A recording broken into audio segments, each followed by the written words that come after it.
r/ask Reddit. What was your biggest duck it I'm doing this moment?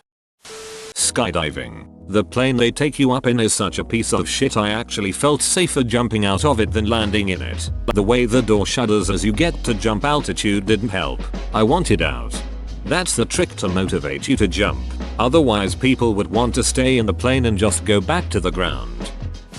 Followed a girl to another country. Now married 15 plus years. Followed my now husband to Canada 10 years ago after less than a year together. Zero regrets. From the outside it sounded ducking dumb, but we knew it was an all or nothing moment and we both wanted all.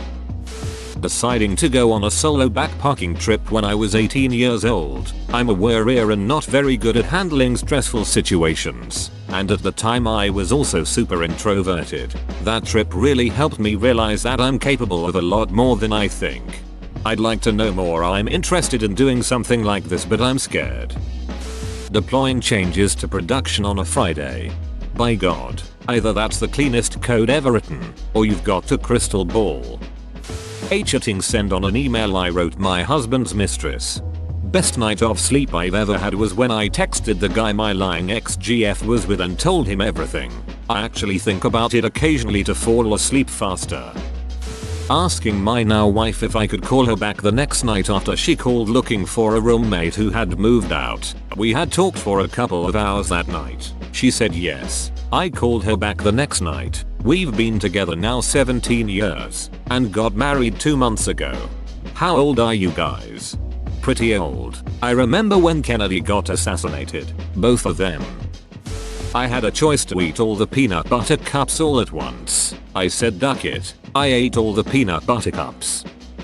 Proposed to my wife. Was showering and started thinking about how much I love her. Decided. Duck it. I'm marrying this. Got dressed AMD, drove directly to her place to propose. No ring. No fancy speech or atmosphere planned. Thank God she said yes, and 6 years later we are happily married with 2 kids.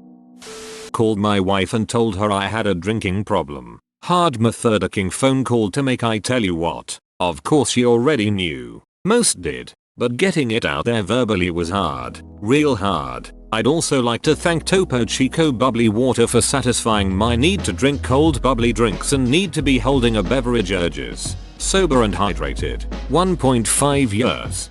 It's so hard to admit you've got a problem. So proud of you. Told a woman how I felt about her while 100% confident she didn't feel the same way. Now married 2.5 years with a beautiful baby girl. Follow your dreams, gentlemen. You never know apparently. This gives me hope. Was going through some domestic violence BS and wasn't allowed to leave the home for months at a time. They tried to choke me to death. Yelled at me a lot, etc. I can't remember all of it. My grandmother had died and I'm pretty sure it was the intent to kill me and get my part of the inheritance. The inheritance money finally came in after about 6 months of this treatment. And while the other person took his half and went on vacation, I took my half and bought a Greyhound ticket and got out of there. Best decision I ever made.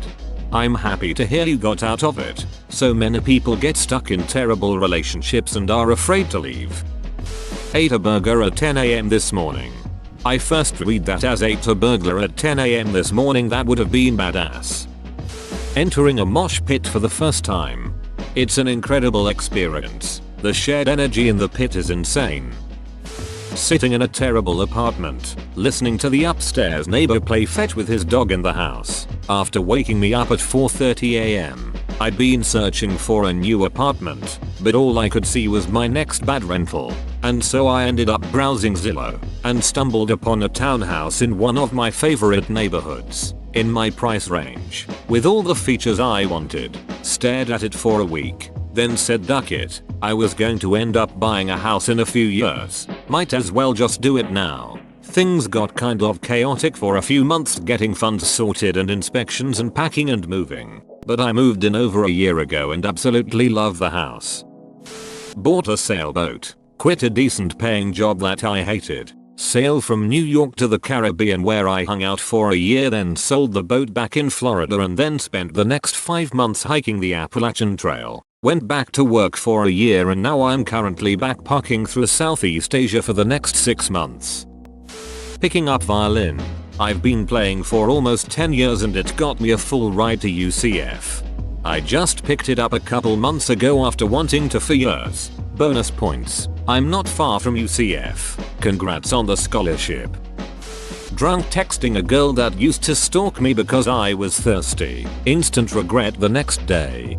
Oof, drunk texting is a beach. Almost destroyed a relationship between a good friend and his now ex. Not my fault, girlfriend. My friend was being picked on by the bully last week, and I went in. He's fine. I have the black eye. Proud of ya. When I asked out my girlfriend, audibly said duck it. Oh, that's awesome. I hope the relationship is going well.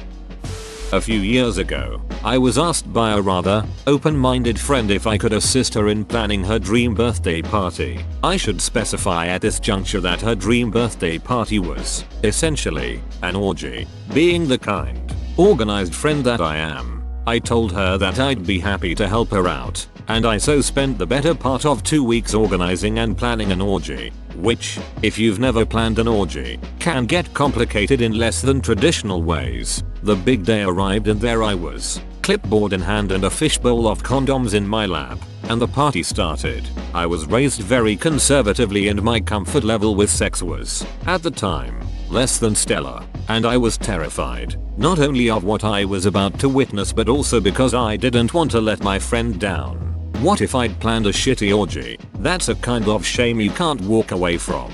It is also important to note that my friend was very specific about her entrance, and at the stroke of 8:30 PM, she gloriously descended the stairs in a feathered Hollywood movie star robe and then dropped it, revealing her full back Tyrannosaurus Rex tattoo. And I had my very definitive of, well, my friend is naked on the stairs. There are 15 dudes and ladies waiting to bang her and this might be one of the weirdest nights of my entire life. But duck it, here I am. And I'm doing it moment. At some point, I looked around over a sea of pasty white middle-aged weirdos and realized that maybe being a well-rounded adult is deciding that you want to have an orgy for your birthday, and there's nothing really wrong with that as long as everyone consents. It was, weirdly, one of the most wholesome and affirming nights of my entire life. A few days ago I had the opportunity to get LASIK. I just had to call out of work. This upset my boss, but duck it, 4 days later and I'm already 20/20. Eating escargot. Snails are really squishy, but with some good sauce they're pretty tasty. Joining my high school football team. Ducking hate football, I just did it out of spite. Yep, I feel you. I joined my high school football team, not out of spite, but because I actually wanted to play. But I had never played before and our team was tiny, so we didn't really do too well. I had fun though, made a lot of friends, and got in pretty good shape, so it was worth it, lol. Had been playing guitar for like 6 months before leaving for college. I would walk by a music store every day. After half a semester of walking by the store, without thinking about it or planning for it, I actually went in and walked out with a Gibson SG. I've been playing ever since. Skipping days during a work conference to go to Disney World and Universal. No way in hell was I getting a free pass to Florida and not going to the wizarding world of Harry Potter. It was worth every second. Smoking crystal meth for the first time. I didn't actively seek it out, I was in the wrong place at the wrong time with the wrong people. It was incredibly euphoric, too euphoric. I started doing it more and that led me to a 10-year spiral into a debilitating drug addiction. Clean for 3 now though, so there's that. My roommate from college worked with this beautiful woman. I mean, way out of my league. She was dating this good-looking douchebag who cared more about his hair than her. I went by the store where they worked on Valentine's Day and she was upset because the douchebag didn't even call her on, in her words, the most romantic day of the year. So I said duck it and went down to the florist and bought her a bouquet of a dozen red roses and told her that she deserved better than what she had. 2 weeks ago we celebrated 28 years of marriage. Whoa, you made it to the end? You're a ducking beast. I'll cut you a deal. Smash like and subscribe for more curated content, bruh. It's free and that's a great price.